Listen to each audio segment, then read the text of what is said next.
Good day. Nick from Vulcan Gun Refinishing here.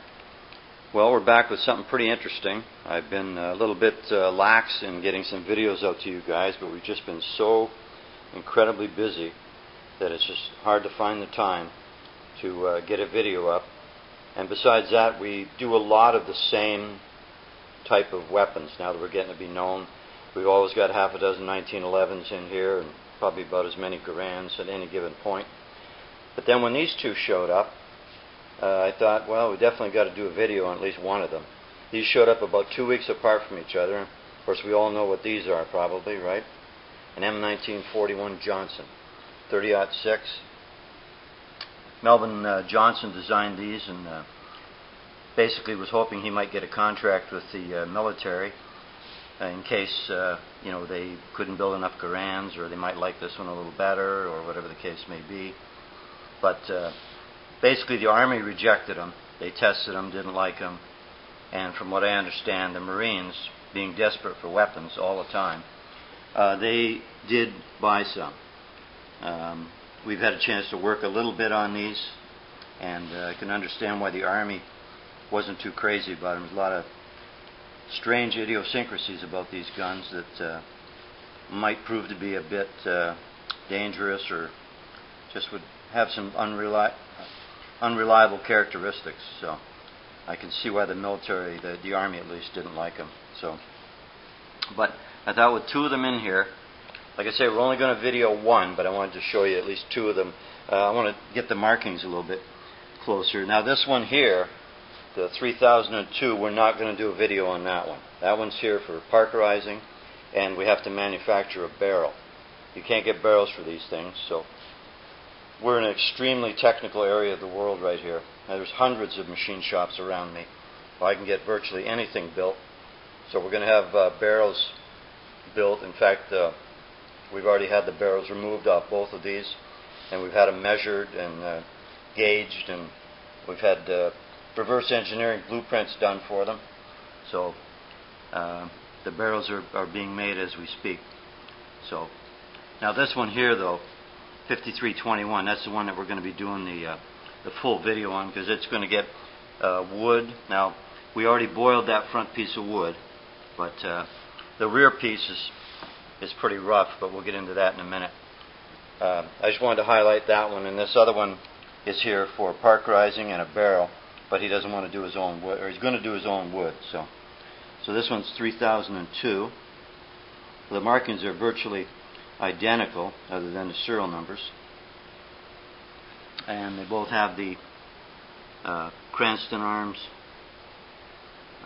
little symbol there with a star up above, and same with here. Maybe I can get a little bit more steady, see if I can get you a shot of that. So there it is, Cranston Arms Company, looks like, and there's a star up above that. So now, as you can see from this one, the receiver is quite pitted, and the customer hasn't quite made up his mind what we're going to do with that. But anyway, this isn't the one we're going to video, but I just wanted to show you that. But it is going to get a barrel. They're both going to get barrels, so we'll keep you informed on that as we move along. But I'm going to take the one out of the video now, out of the picture, and we'll just concentrate on the other one in the background. All right. So this one will be the subject of the video. The receiver on it is quite nice. There's extremely very little pitting. The metal's in quite nice shape, other than it definitely needs some parkerizing. The surface is in pretty good shape. You know, it's a little bit, there's a bit of roughness in there, but I'm contributing that to when it was manufactured, that it would have a little bit. Maybe this is a forged or a cast. I'm sure it's a cast receiver that was, milled where it had to be perfect. But as far as the basic exterior, it wasn't that critical. So there's still casting marks in it, a little bit of roughness in that finish. And this has got they all have this ventilated kind of upper hand guard or receiver extension, whatever you want to call it. And I can see where if you were to get one dent in that, then that barrel would not be able to move. You can see right there part of the barrel. and that slides back and forth. Every time you fire the gun, that vertical piece in there slides back and forth about almost half an inch. So we're going to make a new barrel. I got some blanks coming from Criterion, and like I say, we've had both the barrels, both in this one and the other one. We've had them measured and gauged, and we have a set of blueprints now. Reverse engineered. Would have been nice to get the real blueprints, but we just could not find them. We tried every source known to man. So we'll reverse engineer them. They're almost done now. The prints are almost done. So that lower piece of wood is quite nice now that it's been boiled. It didn't look so good when it came in, but once again, that boiling is just such a outstanding trick. And he sent a reproduction main stock, because this stock here is absolutely just trash. I mean, it's cracked all over the place. You can see where they've sanded it so much it doesn't even match the thickness or the contour of that magazine. It should be basically flush with that magazine, and look at it, it's in a good, geez, over half an inch. Same way on the other side. So whoever did that stock wasn't exactly a wood pro, and it's cracked everywhere and sanded and patched, and you know, look at how much they've sanded the back end so the butt plate sticks way out in midair. But he sent a decent reproduction piece, so that's going to be a big help. And he sent me a new butt plate. Well, maybe a reproduction, I'm not sure, but I'll replace this one. So basically we're going to do the wood. We're going to parkerize this with no metal repair. We're just going to sandblast it and parkerize it. And then we're going to have them barrels manufactured. In fact, they'll be done soon. And we'll test fire, fit everything. Let me get a shot of the other side of this gun. But overall, it's in quite nice shape. Like I say, we don't get to see these every day. So when the first one showed up, I was excited enough. But when the second one showed up, that was really quite a thrill for me. So, especially here in Canada. I don't know how many Johnsons there could be in Canada, but one of these is from out west, and the other one actually is a local guy. There's that rotary mag, 30-06, takes 10 rounds of 30-06, 2 stripper clips go in from the other side, and then I've got to make sure this all functions properly. So you can see that other than casting marks in that receiver, there really is no rust pitting damage. That finish was there right from day one. So yeah, nothing really pitted on it at all, like the trigger and all that is still not bad. You can see that crack again. You see how terrible that stock is. Look at over there, they sanded it way smaller than that drum as well.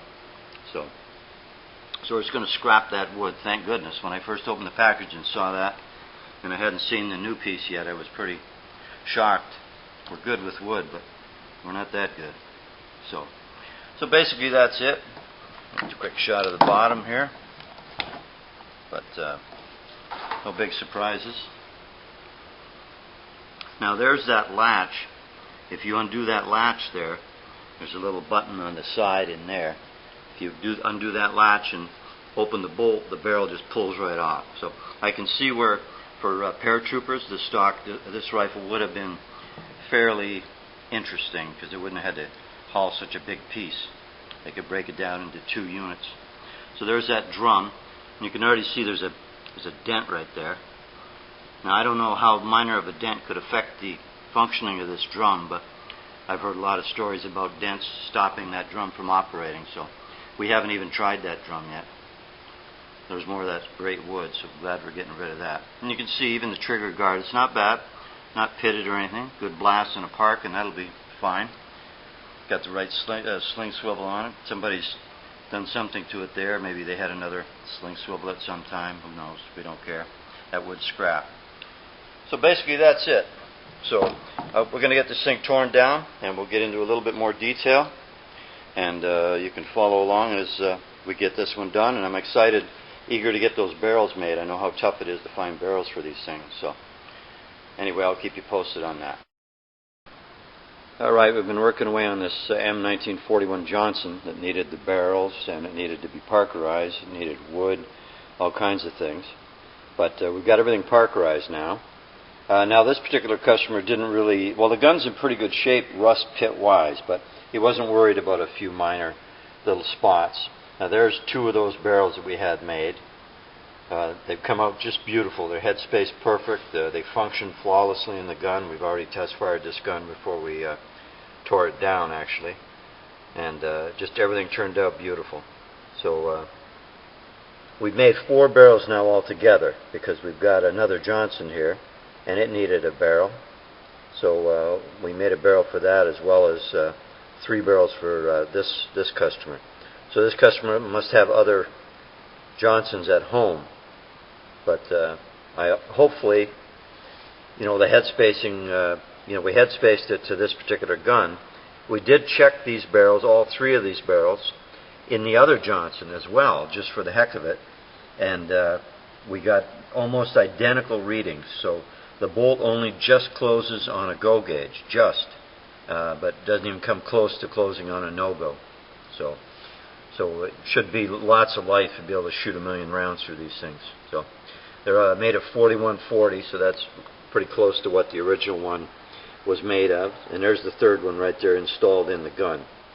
And like I say, they all head space beautifully, and they function like a dream. So that's good. I'm glad that we were able to accomplish that. Like you see, there's a few little spots, little marks on the receiver there on that ventilated shroud there, but the customer's not that worried about it. So the gun overall is in very nice shape. So better shape than I thought it was, actually. When it came in, it didn't look so good, but you can see where they welded that shroud to the receiver. So that's kind of a poor idea. I suppose that's another one of the reasons why the Army didn't adopt this gun. I'm sure their ordnance people weren't all that impressed with this. Too many strange things about this gun. Now that we've gotten into it, there's a lot of different and strange things that I'm sure the Army wasn't willing to adopt. So you can see all the markings are a little bit bright here by this light, but the markings came out beautiful. Well, we're very careful when we bead blast, so we never lose any markings or fade any markings, unless sometimes if we're doing some filing and metal finishing, then you run the risk of possibly losing a little bit of sharpness sometimes, but it depends how much metal you have to remove. But it looks great. The parkerizing as usual comes out good. We use Parco Lubrite, and we're very careful. We do a chemical test every time we fire up the tank, each and every time. I've been trained by the factory on how to test it. I have all the testing chemicals. So I'll turn that over a little bit. So every job that comes out of here, you see the markings there too, Cranston Arms. A little bit of pitting right there, but like I say, not a big issue to the customer.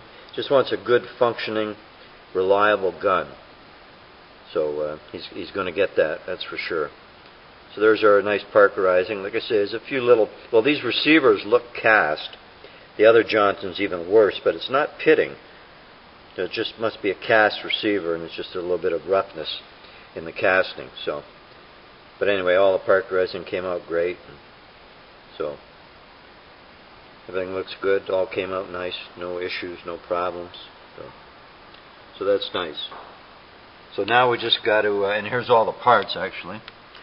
Got a little container there filled with all the screws and pins, and there's a bunch of tapered pins that this gun takes. We had some extra ones. We parkerized them just for the heck of it. And there's all the internals to this Johnson. Everything internally was in really nice shape. There was just one little spring missing on the drum magazine door, but he supplied another replacement spring, so we'll be putting that in once we reassemble the gun. So there's all the different sights and bayonet mounts for these different barrels. So a couple extra parts in there. So everything's good to go. Now we're just working on the wood. There's the trigger housing, if you will. The trigger and everything attaches to that, and then that slides onto the gun. So really all we got left now is the wood. So we can go ahead and assemble this, whatever, and I'm working on that wood. I'm just starting on that wood. It's been boiled. The wood's been boiled. I'm going to show it to you here in a minute. wood's been boiled, and so it's super nice and clean. We had one reproduction main stock, and then the original front handguard from this, or forestock, if you will. We were able to boil it and clean it up. So anyway, so this part turned out really good. So we're getting close to getting this job done. So I'm going to go to the wood now, and we'll see what that looks like. He supplied the wood for this job, and that main stock piece right there is a reproduction of some sort. I'm not overly impressed with it. There's a lot of issues with it. As we're trying to fit it, we're working on it today, trying to fit it and fit things to it, and a lot of things wrong with it. So typical reproduction. So they didn't even get the I don't know if the picture, yeah, you can see it. They didn't even get the channel for the trigger guard. They didn't even get that straight with the rest of the wood. You can see how it kind of angles off to the left there up at the front. You can see that the front piece is milled nice up there where that screw's going to go up there.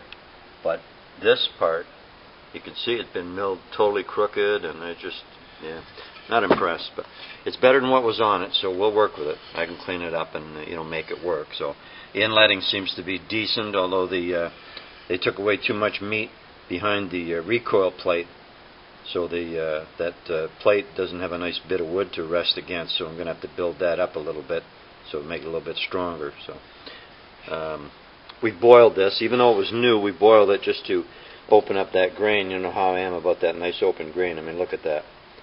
And then the other problem with this was it wasn't finished. It wasn't really stained, but the wood was really red, extremely red. Whatever kind of walnut it was really red. So I thought by boiling it, we might be able to get a little bit of that color out of there, because the forestock didn't have really any red in it at all. So I thought if we can kind of get them a little bit closer in color to start with, that'll be to our advantage. We've got some wonderful stain that we've been using now from a fellow named Pete Vanderhave in New Jersey. And it's just unbelievably good stain, and it just penetrates everything and makes even hardwoods that are tough to stain, like birch or beech, you can even stain them quite nicely. So that was that piece, reproduction. And then here's the original forestock that we boiled. We boiled this, I think, 3 times, maybe even 4 times, because it was pretty grungy. But as you can see now, it's beautiful. So a few little issues. There was one crack right there. We glued it right there.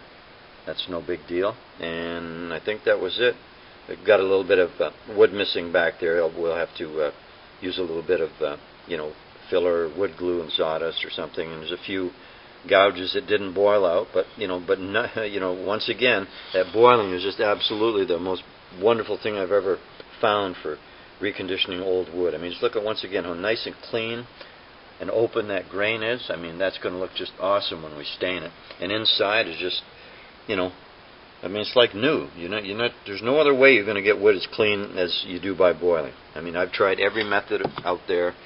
I've read all the chat rooms and blah, blah, blah, and nothing works like this. So most everybody's afraid to try this, but we've done hundreds and hundreds, and we've one warped on us, and it was a reproduction, and we've had several crack, but not that many, and I believe the cracks were already there, because maybe 1% crack, and they always seem to crack in the same spot, so it tells me that that was a stress point and it already had some issues. So, but anyway, so that's that for that. So I'm going to block those pieces out, and then any filler they might need, we'll put filler in, and then we'll go ahead and stain them, and we'll get the rest of that gun assembled here quite shortly, and then we can wrap this thing up pretty soon. So I'll keep you posted. Well, we kind of got going on it, and we didn't grab the camera, so we actually have this thing completely done now. The barrels have all been fitted and tested, and everything runs good. The wood is finished. The parkerizing's done. So it just came out super. For the first Johnson, I'm real happy. Well, I'm happy with all of them. We're fussy. You know that by now. So let's get a nice shot of that wood. Now that's a reproduction butt stock, if you will, that he supplied. That we had to fidget and play with it quite a bit. And there's still things about it I don't really like, but would have taken too much labor to make it perfect. So it looks pretty good on there. You know, we finessed it and cleaned it up and reshaped it in a few little places and sharpened up all the edges, and so it looks really good. The parkerizing, as usual, that's wonderful Parker Lubrite again. You just see how even and rich that comes out. Just a wonderful product. We've used it for a long time. There's the you see the magazine body is slightly different color than the receiver, and that's totally normal from different alloys or whatever. A little bit of surface rust there, but the customer was not concerned about, you know, cleaning that up. As long as we sandblasted that good and cleaned it so the part would form in there, we know that rust is dead. So now this front section of wood, the floor stock, is the original, and we once again boiled it and cleaned it up and detailed it a bit. So it looks really good, and it matches the that rear buttstock just perfectly well. We make sure of that. You can see that's a perfect match. We use a stain from New Jersey, a fellow named Peter Vanderhave. He sells to Brownells and all kinds of people.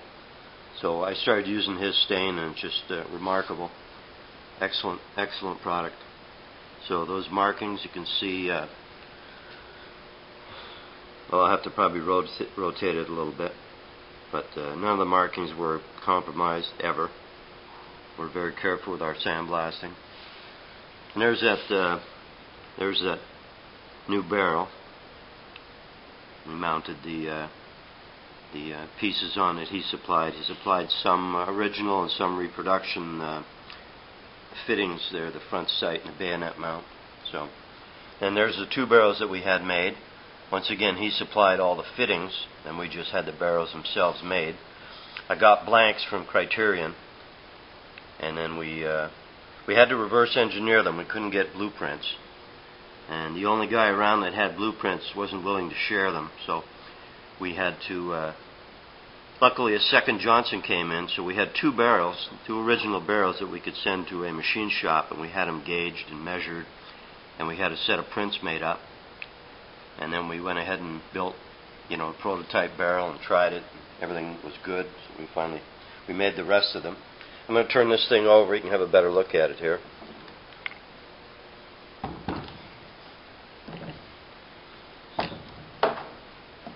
So it's just a gorgeous piece.